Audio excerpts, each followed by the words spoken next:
The possessions नाम की एक फिल्म साल 2024 को रिलीज हुई। ये एक आम टिपिकल हॉरर फिल्म है। कहानी बिल्कुल सीधी सादी है और अगर आपको इस तरह की फिल्मों में दिलचस्पी नहीं तो आप स्किप कर सकते हैं। पर हमें कुछ नया दिखाना पड़ता है, इसलिए आजकल ऐसी ही फिल्में आती है। खैर, ये फिल्म इतनी भी बुरी नहीं। हमें ये इसलिए पसंद आई क्योंकि एक तो इसमें कैरेक्टर्स ज्यादा नहीं है, कहानी को सिंपल रखा गया है, बेकार के जंप स्केयर्स भी नहीं है और इसका कहानी का माहौल बोर करने वाला भी नहीं। बस एक छोटी सी बात है जो एंड में बता दूंगा, अंत तक जुड़े रहिए। इस फिल्म की कहानी शुरू होती है एक छोटे से सीन को दिखाते हुए, जहां कोई इंसान जमीन खोद रहा था। हल्की सी झलक एक लाश की भी दिखाई जाती है, यकीनन उसे दफनाया जा रहा था। शुरू में ज्यादा कुछ नहीं दिखाया जाता, इसलिए बताना मुश्किल है कि क्या हुआ होगा। इसके बाद कहानी आती है पीट नाम के एक आदमी और उसके छोटे बेटे टाइलर पर। ये दोनों अपनी कार में एक टाउन की तरफ जा रहे थे क्योंकि पीट ने अपने लिए एक स्टोरेज यूनिट प्लाजा लिया था बिजनेस के लिए। आप जानते ही होंगे, ये ऐसी जगह होती है जहां स्टोरेज लॉकर्स रूम होते हैं और लोग अपना एक्स्ट्रा सामान यहाँ रखते हैं और इसके बदले वो रेंट पे करते हैं। ये ज्यादा भीड़ भाड़ वाली जगह नहीं थी, मगर कुछ समय पहले पीट की पत्नी और टाइलर की मां कार एक्सीडेंट में चल बसी। इन दोनों को काफी दुख सहना पड़ा। कुछ समय के लिए टाइलर एक परिवार के यहाँ भी रह रहा था। पीट अपने बेटे के साथ शांति की जिंदगी गुजारना चाहता था, इसलिए शहर को छोड़कर उसने यहाँ आने का फैसला किया। खैर, टाइलर की मां को गुजरे ज्यादा समय नहीं हुआ था, इसलिए वो अभी भी उस सदमे से बाहर नहीं आया, जिस वजह से पीट उसके साथ बहुत अच्छे से पेश आता, उसका ख्याल रखता। वो बस उसे खुश देखना चाहता था। टाइलर को कॉमिक्स पढ़ना बहुत पसंद थे, इसलिए जब ये लोग गैस स्टेशन पर रुकते हैं तो पीट उसके लिए काफी बुक्स खरीद लेता है। स्टोर में पीट की नजर विस्की पर भी गई, मगर वो उसे नहीं लेता और इसके पीछे एक कारण है जो थोड़ी देर में हम जान जाएंगे। खैर, इनका एक डॉग भी था, तो जैसे ही ये लोग उस स्टोरेज फैसिलिटी में पहुंच जाते हैं, अचानक से इनका वो डॉग भौंकने लग जाता है, जैसे उसने कुछ देख लिया हो। पीट और टाइलर दोनों को डॉग का ये बर्ताव काफी अजीब लगा। अब इससे पहले कि पीट डॉग को शांत करवाता या कुछ और, पलक झपकते ही वो गाड़ी से कूदने की कोशिश करता है, मगर वो बंधा हुआ था, इसलिए उसकी गर्दन टूट जाती है और किस्सा खत्म। ये सब इतनी जल्दी हुआ कि वो लोग कुछ कर ही नहीं सके। खैर, पीट उस कुत्ते की लाश को कुछ समय के लिए अपने ट्रक में रख देता है। इसके बाद वो एक रियल एस्टेट एजेंट से मिलता है जो इस जगह को कानूनी तौर पर पीट के नाम कर देती है। पीट और उसका बेटा भी यहीं रहने वाले थे। ये इनका फैमिली बिजनेस बन जाएगा और शायद वो सब कुछ भुलाकर एक नई और बेहतर जिंदगी की शुरुआत भी करे। आते ही उनके डॉग के साथ ये हादसा होना। छोटा टाइलर इस बात से सदमे में था, मगर उसके पिता वादा करते हैं कि वो उसके लिए एक नया डॉग जरूर लाएगा। खैर, इस डॉग की लाश वो यहाँ के बैकयार्ड में दफना देते हैं। इनके रहने के लिए यहाँ एक छोटा सा घर भी था। पुराने घर का थोड़ा बहुत सामान भी ये अपने साथ ले आए थे, जिसमें पीट की पत्नी की तस्वीरें भी थी। मगर अपनी पत्नी के जाने से वो खुद भी दुखी था, तो उसमें इतनी हिम्मत नहीं थी कि पहले दिन ही वो सामान को रख सके और अपनी पत्नी की तस्वीरों को दीवार पर लगा सके।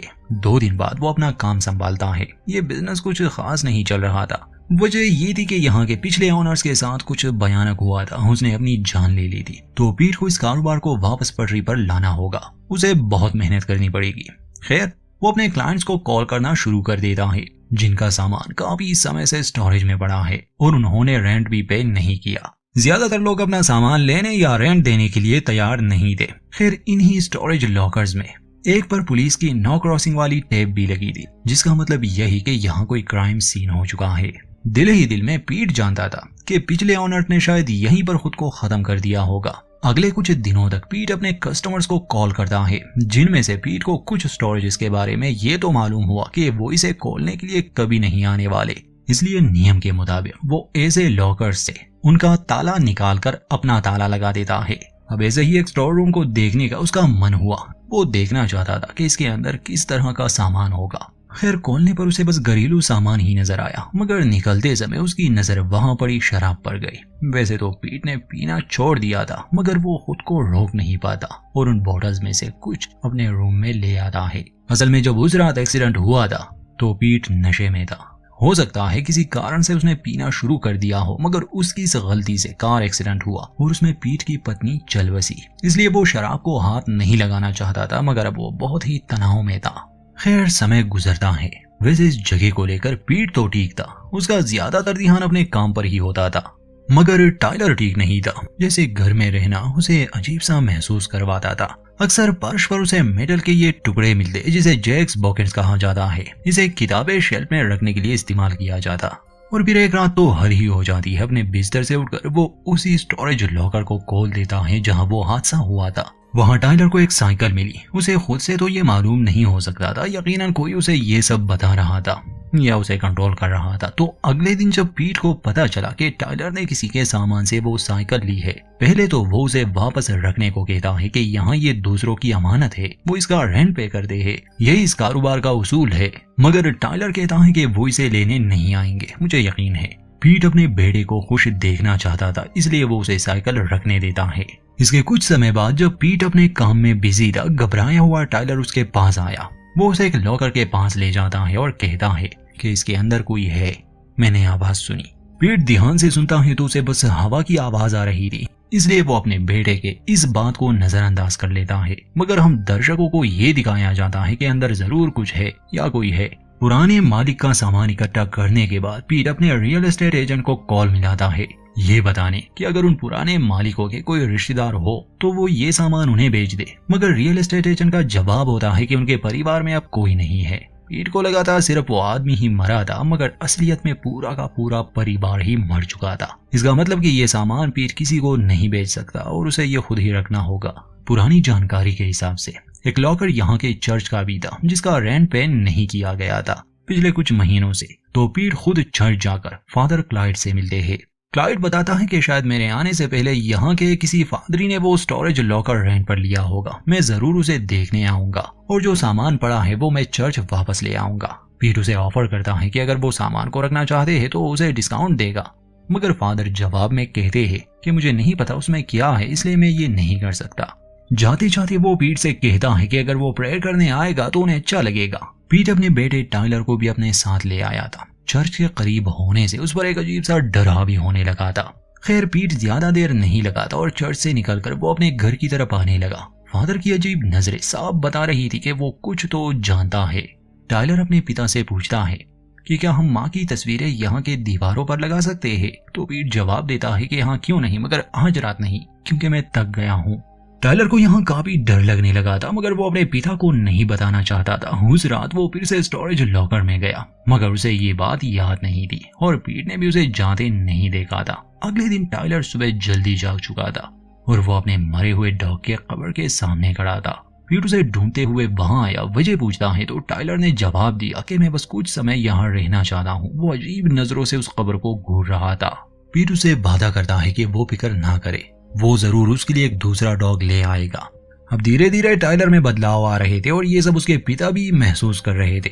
यहाँ इस टाउन में एक साइकियाट्रिस्ट थी, तो पीट उसे संपर्क करता है। खैर वो टाइलर को उसके क्लिनिक में ले गया। उस डॉक्टर का नाम यंग था। डॉक्टर यंग टाइलर की जांच करती है और उसे कुछ सवाल जवाब भी। उसे पता चलता है कि ये लड़का ट्रॉमाटाइज है। मगर एक बात जो डॉक्टर यंग को उलझन में डाल देती है वो ये कि सवाल पूछते समय एकदम से टाइलर की आवाज बदल जाती है और वो जैक नाम के लड़के के बारे में बताने लगा, जो कि डॉक्टर यंग का पेशेंट रह चुका था। जैक के साथ क्या हुआ था ये बाद में पता चलेगा, मगर ये सुनकर डॉक्टर को कुछ अच्छा नहीं लग रहा था। वो पीट से अकेले में बात करती है और बताती है कि मेरा एक पेशेंट था जैक, वो भी अपने परिवार के साथ वहां रहता था। तुम्हारे बेटे में भी उसी बीमारी के लक्षण नजर आ रहे हैं। इसे मेडिकल केयर की जरूरत है, इसलिए इसे एक खास जगह भेजना होगा जहां इसका अच्छे से इलाज हो सके। मगर ये सुनकर पीट को अच्छा नहीं लगता। वो जानता था कि उसका बेटा थोड़ा परेशान जरूर है, मगर हालात इतने भी खराब नहीं है और अपनी पिछली जिंदगी को छोड़कर वो इस जगह इसलिए तो आया ताकि वो अपने बेटे के साथ रह सके। पीट किसी भी हाल में उसे खुद से अलग नहीं करना चाहता था, तो डॉक्टर यंग की बात वो नहीं मानता, मगर वो फिर भी उसे समय दे दी है और ये भी कि वो फ्री में टाइलर का इलाज करेगी। क्लिनिक से वापस आने के बाद पीट देखता है कि फादर क्लाइड वहां इनका इंतजार कर रहे हैं, क्योंकि वो चर्च के उस लॉकर को देखने आए थे। पीट उसे स्टोरेज लॉकर कॉल कर देता है, मगर अंदर क्या था वो फादर अकेले ही देखना चाहते थे, इसलिए पीट को वहां से जाना पड़ता है। जो भी सामान वहां पड़ा था फादर उसे ले जाने का फैसला करते हैं, तो शाम तक वो उस जगह को खाली कर चुके थे। जाने से पहले वो पीट के पास आकर पूछते हैं कि क्या ऐसा कोई दूसरा लॉकर भी है जो शायद चर्च या फादर विलियम्स के नाम पर लिया गया हो। पीट के रिकॉर्ड में दूसरा कोई लॉकर नहीं था, इसलिए फादर को वहां से जाना पड़ा। अगले दिन फिर से टाइलर जल्दी उठकर इस जगह में घूम रहा था। इत्तेफाक से वो स्टोरेज लॉकर 197 में गया, जहां पर उसे वो साइकिल भी मिली थी। सामने ही एक कबर्ड था जिसमें टाइलर को बाइबल और स्टोरेज लॉकर नंबर 105 की चाबी मिलती है। उसे शायद किसी नई चीज की उम्मीद थी, तो वो 105 नंबर स्टोरेज लॉकर में गया, मगर हम नहीं देख पाते वहां अंदर क्या हुआ। और असल में यही वो स्टोरेज था जहां कुछ दिन पहले टाइलर ने वो आवाज सुनी थी जैसे अंदर कोई हो। बाद में जब पीट उसे ढूंढ रहा था तो टाइलर उसे अपने ही ऑफिस में मिला, मगर उसके बर्ताव में अब काफी बदलाव आ गया था। ये तो साफ साफ दिख रहा था। ठीक उसी समय डॉक्टर यंग भी वहां आ जाती है क्योंकि उसे कुछ ठीक नहीं लग रहा था। अपने प्रीवियस पेशेंट्स के रिकॉर्ड्स देखने के बाद अब उसे टाइलर की चिंता होने लगी थी। पीट भी हैरान था कि डॉक्टर यहाँ क्यों आए। डॉक्टर यंग पीट को बताती है और उस जैक नामी पेशेंट के रिपोर्ट्स भी दिखाती है जिसका अंत बुरा था, और वो पीट को भी यही सलाह देती है कि उसके बेटे को इलाज की जरूरत है। मगर इस बार भी पीट इनकार कर देता है और उसे जाने के लिए कहता है। हाँ, रात को वो उन केस फाइल्स को देखता जरूर है। एक तरफ काम की फिक्र, क्योंकि ये तो साफ लग रहा था कि यहाँ इस तरह का बिजनेस का चलना आसान नहीं, और दूसरा अपने बेटे की फिक्र। तो उस रात पीट अपना दुख कम करने के लिए पी लेता है, और जब वो टाइलर को सुलाने के लिए गया तो टाइलर उससे बड़ी ही अजीब बातें करने लगा। जैसे वो कहता है कि आपके मुंह से शराब की बदबू आ रही है। क्या उस रात भी ऐसा ही था जब तुमने मेरी माँ को मार डाला? पीट को तो विश्वास नहीं हो रहा था कि एक छोटा बच्चा इस तरह की बातें भी कर सकता है। अपना गुस्सा निकालने के लिए वो बाहर चला गया और बहुत चिल्लाया, यहाँ तक कि वो और पीने लगा। उस रात टाइलर की तरह वो भी इत्तेफाक से एक स्टोरेज लॉकर में चला गया, जहाँ सामने टेबल पर ही एक टेप रिकॉर्डर था। पीट उसे सुनने लगा और उसमें एक एग्जॉर्सिज्म को रिकॉर्ड किया गया था जो माइकल गिबन नामी लड़के पर हो रहा था। ये जेक वाले केस से भी पुराना एक केस था जिसके बारे में पीट को अभी तक नहीं मालूम, बल्कि पिछले ऑनर्स को भी नहीं मालूम था। उस रात नशे की वजह से पीट को कुछ खास याद नहीं था और टाइलर को भी कुछ बुरे सपने आए। अगली सुबह टाइलर अपने पिता के पास आया तो पता चला कि उसने बिस्तर गीला किया है, मगर पीट उसे शर्मिंदा नहीं करते बल्कि उसे हिम्मत देते हैं और कहते हैं कि ये होना नॉर्मल है बेटा। बाप बेटे के बीच कुछ बातें भी होती है, जहाँ टाइलर अपने पिता से पूछता है कि क्या मैं बीमार हूँ डैड, मुझे कुछ हुआ है? तो पीट कहता है कि नहीं, तुम बिल्कुल ठीक हो बेटा, ऐसा मत सोचो। मगर जब पीट बाहर आया बैकयार्ड में तो देखा कि उस मरे हुए कुत्ते को कब्र से निकाल दिया गया है। ये देखकर तो उसे बहुत गुस्सा आया। सीसीटीवी फुटेज देखने पर उसे विश्वास नहीं हो रहा था कि ये काम किसी और का नहीं बल्कि उसके अपने ही बेटे का था। और अजीब ये भी था कि टाइलर को इस बारे में कुछ याद भी नहीं। पीट गुस्से में उसके पास जाकर उसे डांटता है, पूछता है, मगर वो बिल्कुल ही अनजान था। उस डॉग की लाश को एक स्टोरेज लॉकर में रखा गया था और उसका हाल बुरा था। ये सब देखते ही पीट घबरा जाता है, इसलिए वो डॉक्टर यंग को इस बारे में कॉल पर बताता है कि टाइलर ने ये हरकत की, मगर मैं अपने बेटे को जानता हूँ, वो मुझसे झूठ नहीं बोलेगा। उसने जो भी किया अब वो उसे याद नहीं, इसका मतलब कि उसने जानबूझ के ये सब नहीं किया। डॉक्टर यंग उसे शांत रहने को कहती है और बताती है कि जितना जल्दी हो सके मैं आऊंगी। पीट अपने बेटे को ढूंढने बाहर आया क्योंकि उसे वो कुली कब्र मिल चुकी थी और अब वो उसी स्टोरेज लॉकर के सामने खड़ा था जहां वो लाश थी। पीट जल्दी से आकर उसे वहां से ले जाता है और उसे माफी भी मांगता है कि मैं गलत था बेटा, ये सब तुमने नहीं किया। कुछ घंटे बाद डॉक्टर यंग आकर टाइलर के साथ एक सेशन लेती है जिसमें उसे और भी बुरी बातों का सामना करना पड़ा क्योंकि टाइलर अब टाइलर नहीं बल्कि कोई और था और वो डॉक्टर को गुस्सा दिला रहा था, उकसा रहा था, दोष दे रहा था कि जैक नाम का वो लड़का उसकी वजह से मरा। ये डरावना रूप देखकर एक बार फिर से पीट को वो यही सलाह देती है कि तुम्हें अपने बेटे को बेचना होगा, मगर पीट इसके लिए बिल्कुल भी तैयार नहीं था। इसलिए मायूस होकर डॉक्टर यंग वहां से चली गई। इस बीच पीट को चर्च का एक और लॉकर भी मिला, खासकर फादर विलियम्स का, जिसमें उस एक्सॉर्सिज्म की और जानकारी थी। डॉक्टर के जाने के बाद टाइलर बड़ी मासूमियत के साथ अपने पिता से पूछता है कि क्या आप मुझे कहीं और बेचने वाले हैं? तो पीट जवाब में कहता है कि नहीं बेटा, तुम कहीं नहीं जाने वाले, हम दोनों एक साथ ही रहेंगे। ये मुश्किल समय है और ये कट जाएगा। तब टाइलर की वो ईवल स्माइल सब बता देती है। जब वो स्टोरेज लॉकर 105 में गया था तब उसके अंदर कुछ और भी आया जो शुरू से ही उसे कंट्रोल कर रहा था। उस रात पीट उन टेप्स को सुनने बैठ जाता है जिसमें माइकल गिबन नामी लड़के पर वो एक्सॉर्सिज्म किया जा रहा था। सब गड़बड़ हो जाता है और लग रहा था जैसे फादर विलियम्स उस लड़के को मार देते हैं क्योंकि उनके हिसाब से उसके अंदर एक शैतान था। इस बीच फादर क्लाइड की आवाज और उनके नाम से पीट ये भी जान गया कि वो फादर इस सब में शामिल है और वो इस बारे में पहले से जानता था, मगर वो अनजान बनने का नाटक कर रहा था।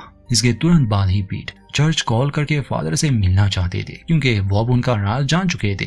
इसलिए जब वो सामान लेने आए थे तो उसने दूसरे लॉकर के बारे में भी पूछा था क्योंकि इस रिकॉर्ड में ऐसे सबूत थे जो उन्हें जेल भिजवाने के लिए काफी थे और शायद माइकल को इन दोनों ने ही मार दिया होगा। उस रात जब पीट इन रिकॉर्ड्स को सुनने में बिजी था, टाइलर या उसके अंदर जो भी शक्ति थी वो बड़ी चालाकी से डॉक्टर यंग को वहां आने पर मजबूर करती है, क्योंकि टाइलर ने कुछ ऐसी बातें की जिससे लग रहा था जैसे उसे अपने ही पिता से खतरा हो। डॉक्टर यंग को चाहिए था कि वो पुलिस को या चाइल्ड प्रोटेक्शन वालों को खबर करती, मगर वो बेवकूफी करके अकेली ही वहां जाती है जहां टाइलर पहले से ही उसका इंतजार कर रहा था।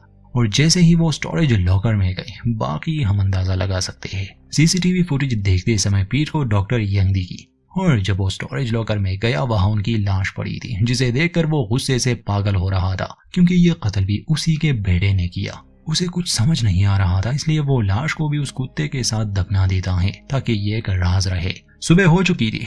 पीट उस गैराज में खून को साफ कर रहा था ताकि किसी को शक ना हो, और ये करते समय उसे पर्स में कुछ दरारें नजर आई, इसलिए वो उसे खोदने लगा। तब उसे एक छोटे लड़की की हड्डियां मिल जाती है जो कि उस लड़के की थी जो मिसिंग हुआ था, और यहाँ दफनाने वाला उसका अपना ही पिता था जिसने बाद में खुद को भी खत्म कर दिया। ये हड्डियां देखकर पीट काफी डर जाता है। बाहर दिखाया जाता है कि फादर क्लाइड को पीट का वो संदेश मिल चुका था, यानी कि वो उस एक्सोर्सिज्म के बारे में जानता है, इसलिए वो अकेले ही यहाँ आया। टाइलर वहाँ खेल रहा था। पूछने पर वो बताता है कि मेरे पिता सफाई कर रहे हैं क्योंकि मैंने गलत काम किया। टाइलर की ये अजीब बातें सुनकर फादर को कुछ शक होने लगा। वो पूछते हैं कि क्या तुम मुझे दिखा सकते हो वो कहाँ है। टाइलर उसे लाने लगा। तब फादर कहते हैं कि मैं पहचान गया तुम कौन हो, तुम माइकल गिबन्स के शरीर में भी थे, मगर तुम्हें जहन्नुम में भेजने में हम नाकाम रहे, मगर इस बार मैं पूरी तैयारी के साथ आया हूँ। फादर एक डीमन का जिक्र कर रहे थे जो उन रिकॉर्ड्स में भी था, जिन्होंने उन लड़कों को पॉसेस किया टाइलर से पहले। बैल नाम का ये डीमन जो किसी खास धर्म से नहीं जुड़ा, उसके पास कुछ विशेष शक्तियां होती है, यहाँ तक कि वो इंसान को भी गायब कर सकता है। शरीर आधा जानवर का आधा इंसान का, और ये यकीनन बच्चों को काबू करने में ही माहिर है। तो कहानी में जब टाइलर फादर को उस गैराज के सामने ले आया और जैसे ही दरवाजा खुलता है, गुस्से से भरा पीट उस पर हमला करने के लिए बढ़ रहा था, मगर दरवाजा बंद हो गया और बाहर ही फादर टाइलर पर एक्सोर्सिज्म करने लगा। पीट अपने बेटे को बचाने की बहुत कोशिश कर रहा था। किसी तरह वो अपना एक हाथ बाहर निकालकर फादर का पैर जख्मी कर देते हैं, जिससे वो गिर गया, मगर तभी टाइलर उस फादर को मार देता है, जिसे पीट समझ गया कि ये अब उसका बेटा नहीं रहा, मगर वो कुछ कर भी तो नहीं पाता क्योंकि अंत में पुलिस आकर उसे अरेस्ट कर लेती है। और टाइलर के शरीर पर पूरी तरह से अब उस शैतान का नियंत्रण था। उसकी ईवल स्माइल से इस फिल्म का अंत होता है। दोस्तों, कहानी को लेकर एक सवाल तो मन में जरूर आता है कि ये बैल नाम का डीमन सिर्फ यहाँ ही क्यों बच्चों को पॉसेस कर रहा था। फिल्म में जवाब तो नहीं, मगर हो सकता है कि इन स्टोरेज लॉकर्स में से किसी एक में कोई प्राचीन चीज रही होगी जिससे वो डीमन इस दुनिया में आए, और यहाँ पिछले कई सालों से जितने भी लोग रहे उनके बच्चे पॉसेस हो गए, मगर सभी बच्चों को मार दिया गया। सिर्फ टाइलर बचा जो आगे चलकर यकीनन दुनिया में बुराई ही लाएगा। और एक छोटी सी बात ये कि फिल्म में इस छोटे लड़के ने एक्टिंग कुछ खास अच्छी नहीं की, बाकी फिल्म ठीक ठाक थी। उम्मीद करते हैं हमारी एक्सप्लेनेशन आपको पसंद आई होगी। वीडियो अच्छी लगे तो लाइक करें, स्टोरी को लेकर अपनी राय जरूर दें, और चैनल को सब्सक्राइब नहीं किया तो प्लीज कर दें।